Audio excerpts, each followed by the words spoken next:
Hello लोगोफोर, welcome back to माय YouTube channel with एनादार video. स' लोगोफोर, नोंथांमोना नायगासिनो दङ बड' लेंगुवेज जिके यूट्यूब चैनल।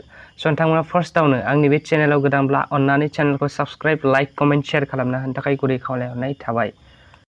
स' गासै भिउवार्स, नोंथांमोन जों दिनै सावरायगोन बिटिआर गोजोन गोरोबथानि गेजेरजों बिटिसिनि गोहो आरो हाबाफोरखौ सोदांफिननायनि सोमोन्दै। स' 4.2 दफा बादियै बिटिसिनि प्रिन्सिपाल सेक्रेटारिया बिटिएडिनि हादाबनि गेजेराव रेजिस्ट्रेशन डिपार्टमेन्ट बिफानखौ नायबिजिरनायनि गोहो थागोन। 4.3 दफा बादियै बिटिसिनि रांखान्थियारि फुंखा आरो खुंथायारि गोहोखौ फोजौनो थाखाय 2019 इं मायथाइयाव भारत संबिजिरनि 280 आरो 6 शिड्युलखौ एमेन्डमेन्ट खालामनाय 125 एमेन्डमेन्ट हाबाया जागायबाय।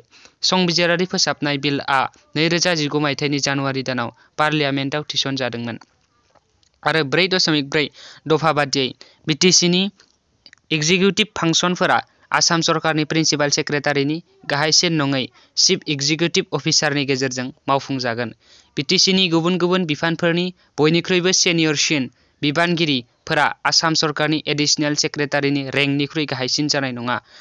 4.5 दफा बादियै बिटिएडिनि सिङाव थानाय जिल्लाफोरनि जिल्ला बेंगिरि, थामहिनबा डिप्युटि कमिशनार आरो superintendent of police that means एसपिफोरा सरासनस्रायै बिटिसिनि थामहिनबा चिफ एग्जिकिउटिभ मेम्बारजों सावरायलायनायनि गेजेरजों थिसनहरनाय जागोन।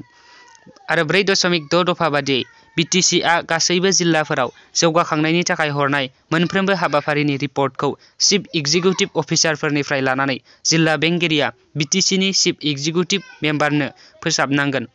4.7 दफा बादियै आसाम सरकारनि सासे केबिनेट मन्थ्रि थामहिनबा केबिनेट मिनिस्टारनि दैदेननायाव बिटिसिनि चिफ एग्जिकिउटिभ मेम्बार आरो मेम्बार अफ होम एफेयार्स थामहिनबा एमएचएनि सासे थान्दै सोद्रोमा लानानै बिटिसिनि गासै हाबाफोरखौ नायसंनो थाखाय हानजा 3 खनायारि खुंथाय ट्रिपार्टिट मेकानिजम दानाय जागोन आरो बेयो बिटिसिआ पास खालामनानै लानाय गासैबो आयेन आरो बिखान्थिफोरखौ नायबिजिरगोन आरो गनायथिनि थाखाय आसामनि गभर्नरनिसिम दैथायहरनाय जागोन।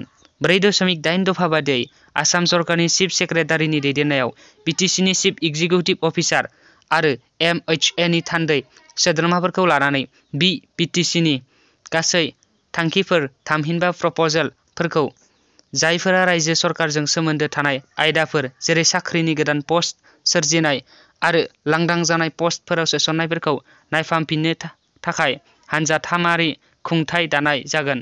थामहिनबा 6 दाननि गेजेराव खमआवबो खेबसे खरै दानाय जागोन। स' बेखिनियानो बिटिसिनि गोहो आरो हाबाफोरखौ सोदांफिननाया।